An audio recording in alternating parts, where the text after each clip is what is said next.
ප්‍රාදේශීය ලේකම් කාර්යාලයක සිදුවන සමස්ත ක්‍රියාවලිය සඳහාම එකම ඩෑෂ්බෝඩ් එකකින් පිවිසීම සඳහා කලින් වීඩියෝ බලපු රාජ්‍ය ආයතනවල ප්‍රාදේශීය ලේකම් කාර්යාලවල හිතවතුන් මගෙන් විමසීමක් කළා ඔවුන් කොහොමද මේ ඩෑෂ්බෝඩ් එක තුලින් තමන්ගේ කටයුතු කරගෙන යන්නේ කියලා. ඒ සඳහා ආරම්භය ලබා ගන්නේ කොහොමද කියලා. ඉතින් ඒ පිළිබඳව සකස් කරන ලද වීඩියෝ එකක් තමයි අද මම ඉදිරිපත් කරන්නට සූදානම් වෙන්නේ.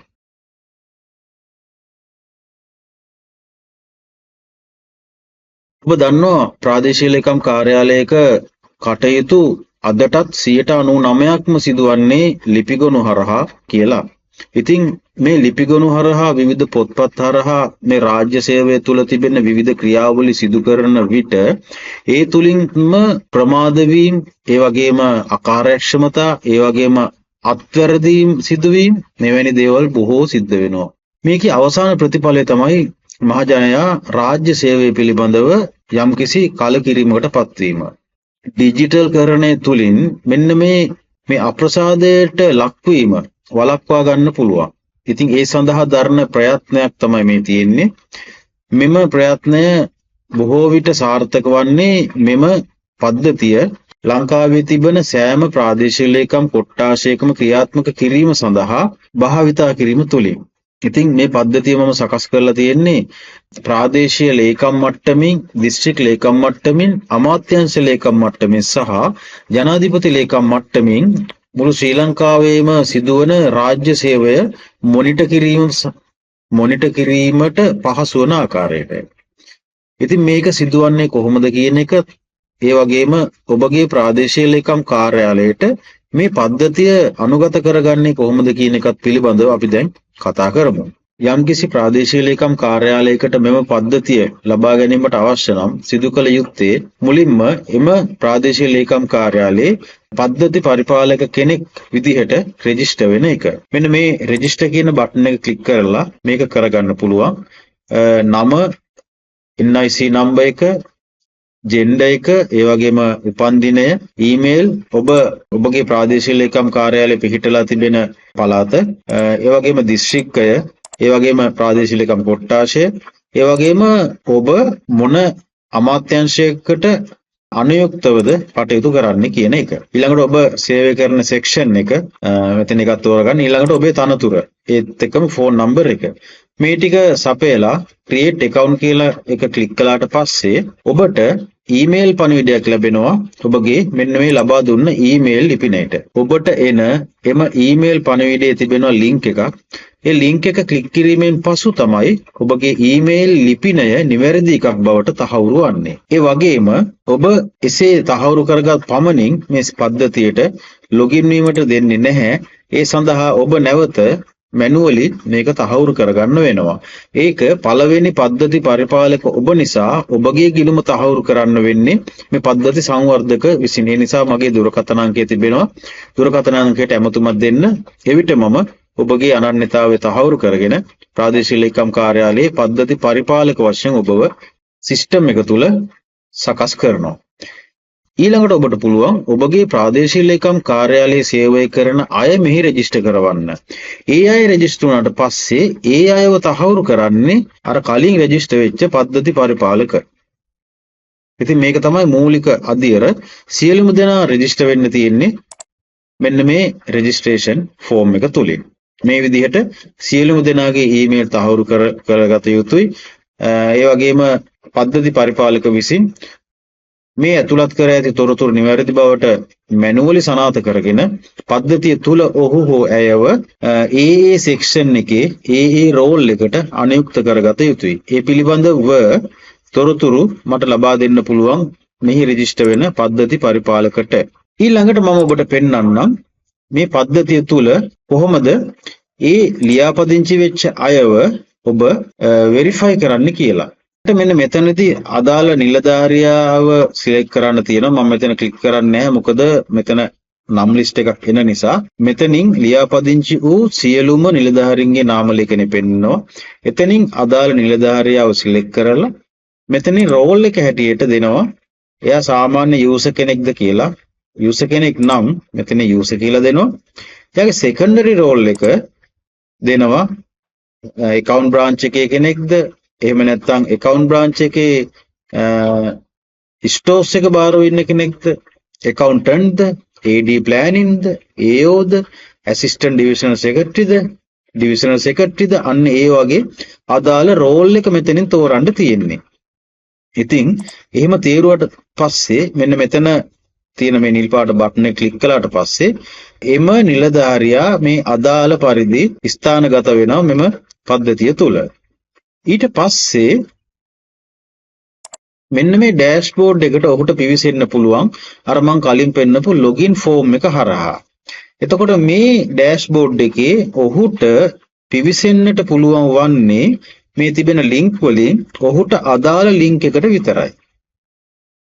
එතකොට ඔබට පේනවා ඇති මෙතන තියෙනවා දැනට අපි සකස් කරලා සිස්ටම් 1 2 3 4 5 6 7 8 9 10 11 12 13 14 මේ 14න් අපිට පුළුවන් ඒ යූසර්ට පුළුවන් Tamanට අදාළ එකට පිවිසෙන්න. මේක ඇත්තටම පද්ධති ගණනාවක් එකතු කරපු all in one dashboard එකක්. මේ ඩෑෂ්බෝඩ් එකෙන් තමයි ප්‍රාදේශීය ලේකම් කාර්යාලයේ සියලුම කටයුතු සඳහා පිවිසීම ලබා ගන්නේ. මේකේ සම්පූර්ණ එකින් එක විස්තරය මම මෙහිදී පැහැදිලි කරන්න යන්නේ නැහැ. මීට කලින් මගේ වීඩියෝ වල තිබෙනවා මේ පැහැදිලි කිරීම. ඒ වගේම තව වීඩියෝ කීපයක් ඉදිරියට එන්න තියෙනවා. ඒ වීඩියෝ වලින් මම එක එක පද්ධති පිළිබඳව වෙන වෙනම පැහැදිලි කරයි. නමුත් අද දවසේ මේ පැහැදිලි කිරීම කරන්නේ මේ පද්ධතිය තුල ඔබ ප්‍රාදේශීය ලේකම් කාර්යාලය සඳහා මේ පද්ධතිය තුල ලියාපදිංචි කරවාගෙන මේක පාවිච්චි කරන්නේ කොහොමද කියලා. අපි උදාහරණයක් හැටියට එකක් බලමු.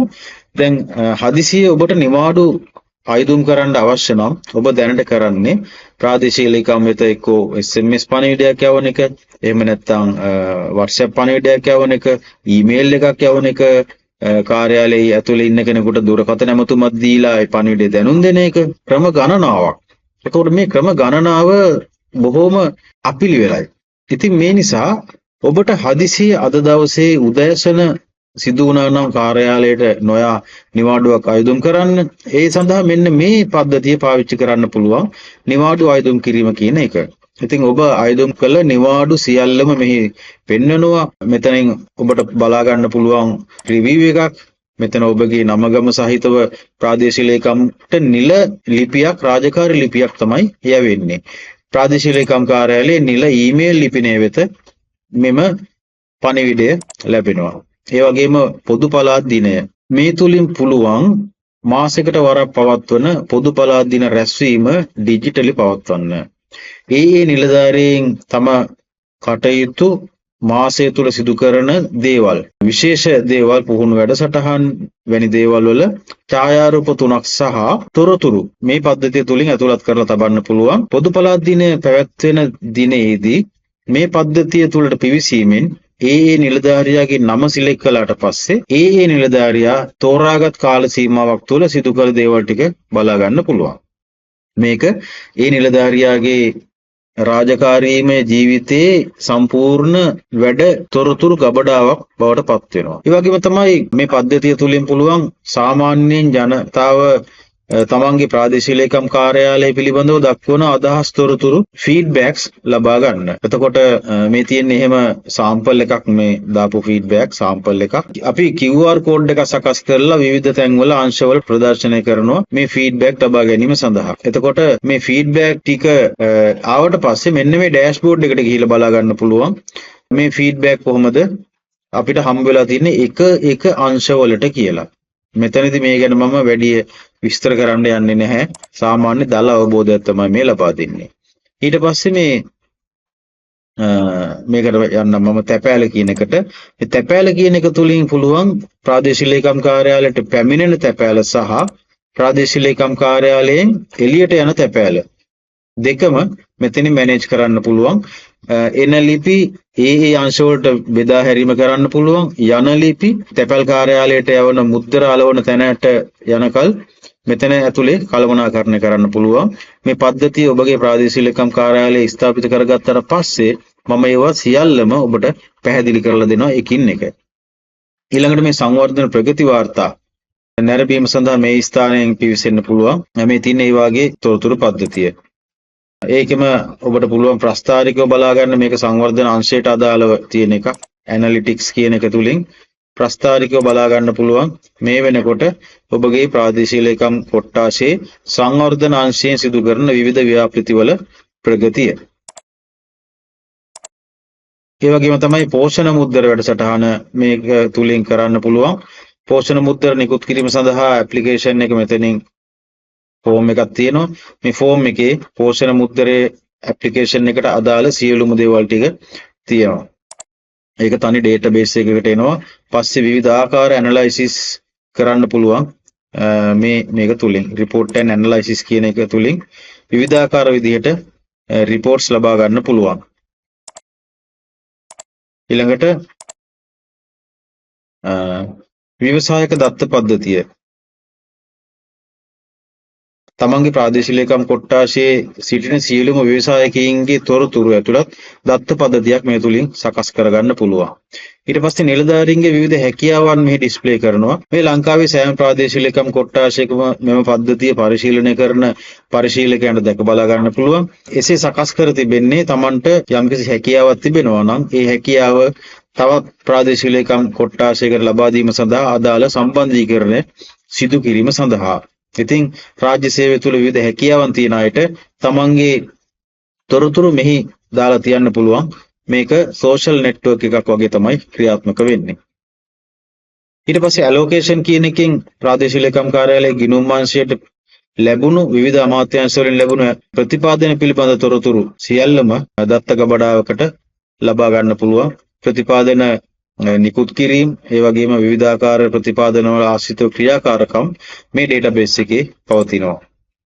ඒ වගේම තමයි ලිපි ද්‍රව්‍ය හා වෙනත් ඉල්ලීම් මේ පද්ධතිය තුලින් සිදු කරන්න පුළුවන්. එතකොට ලිපි ද්‍රව්‍ය වලට ආපු ඇලොකේෂන් තිබෙනවා නම් යම්කිසි නිලධාරියෙකුට ඊට අදාළ ඉල්ලීම් ටික මෙතනින් කරන්න පුළුවන්. මේ තියෙන්නේ ගිණුම් අංශයට පෙන්වන ඩෑෂ්බෝඩ් එක.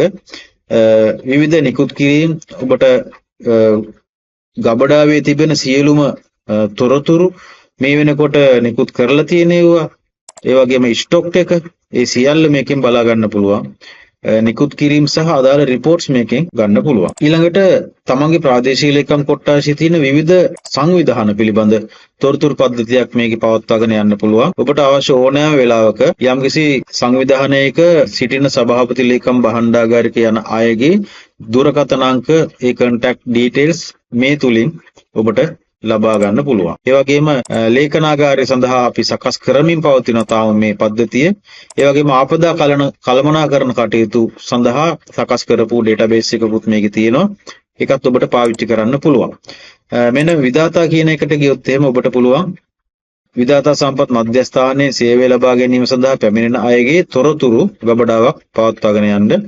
මේ තොරතුරු ගබඩාව ලංකාවේ තියෙන සෑම විධාතා සම්පත් මධ්‍යස්ථානයකම පවත්වාගෙන ගියාට පස්සේ අමාත්‍යාංශයේ ඉඳලා විශ්ලේෂණය කරලා බලන්න පුළුවන් මේ විදිහට මොන ප්‍රාදේශීය ලේකම් කොට්ටාශ වලද ඒ පුහුණු අවස්ථා ඉල්ලලා තියෙන්නේ කියලා. දැන් උදාහරණයක් හැටියට ජංගම දුරකථන අලුත් වැඩියාව සඳහා කී දෙනෙක් ඉල්ලලා තියෙනවද කියලා මෙතනින් බලා ගන්න පුළුවන්.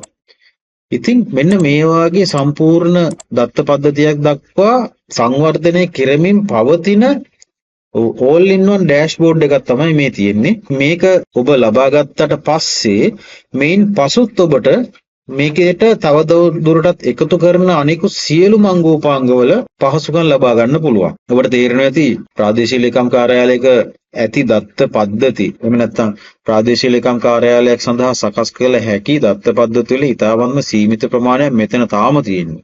නමුත් මේ ටික පාවිච්චි කරලත් යම් මට්ටමකට ඵලදායීතාවය ඉහළ නංවා ගන්න පුළුවන්. ඒ නිසා ඉදිරියට මේකට ඇතුළත් කරන අනිකුත් දේවල් වල පහසුවක් ඔබට ලබා ගන්න පුළුවන්. මේක සම්පූර්ණයෙන්ම ඔබට නොමිලේ ලබා දෙන්නේ. නමුත් එකම එක දෙයක් තියෙනවා මේක ක්ලවුඩ් සර්වර් එකක පවත්වාගෙන යන නිසා ඒ සර්වර් එකේ ඔබ ආයතනය සඳහා අවදාළ ඉඩකඩ වෙන් කරවා ගැනීමට සඳහා පමණක් රුපියල් 6000ක පමණ මුදලක් ඔබට ගෙවන්න සිද්ධ වෙනවා. ඒ මුදල ඒ අදාළ සර්වර් එකේ ඉඩකඩ වෙන් කර ගැනීම සඳහායි. ඉතින් මේ සම්බන්ධව තවත් ප්‍රශ්න තිබෙනවා නම් ඔබට පුළුවන් මේ දැක්වෙන දුරකථන අංකයට ඇමතුමක් දීලා මේ ප්‍රශ්න निराකරණය කරගන්න. මම හිතනවා මේ පද්ධතිය ප්‍රාදේශීය ලේකම් කාර්යාලයක කාර්යක්ෂමතාවය 90%කින් ඉහළ නංවා ගැනීම සඳහා උපකාරී වෙනවා කියලා. ඉතින් මේ වීඩියෝ එක අදට මම නතර කරනවා. ඔබට හිතෙනවා නම් මේ වීඩියෝ එක තවත් ප්‍රාදේශීය ලේකම් කාර්යාලයක පහසුව සඳහා ෂෙයා කළ යුතුයි කියලා එසේ කරන්න ආරාධනා කරමින් අදට මම සමුගන්නවා.